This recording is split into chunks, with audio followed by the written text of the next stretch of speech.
সব রাশি মিলে যদি একটা পরিবার হয় তাহলে কেমন হবে? মেষ, ঘরের কমান্ডার, সবার প্রথমে চিৎকার করার অভ্যাস যার থাকে।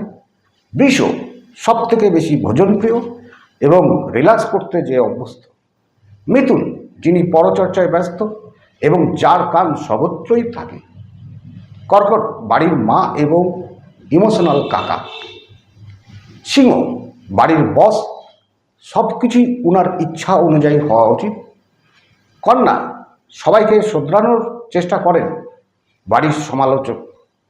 তুলা, প্রতিটি ঝগড়ার বিচারক, তার প্রত্যেক কথায় ব্যালেন্স চায়। বৃশ্চিক, শান্ত থাকেন কিন্তু তিনি সকলের গোপন কথা জানেন। ধনু, সারাক্ষণ ঘরে থাকতে পছন্দ করে না, ঘরে তার মন লাগে না, সবসময় অ্যাডভেঞ্চার। মকর, বাড়ির সিইও, সব কিছুর পরিকল্পনা করতে প্রস্তুত। কুম্ভ, বাড়ির সায়েন্টিস্ট, অন্য জগতে বাস করেন। মীন, বাড়ির আর্টিস্ট, স্বপ্নের জগতে বাস করেন।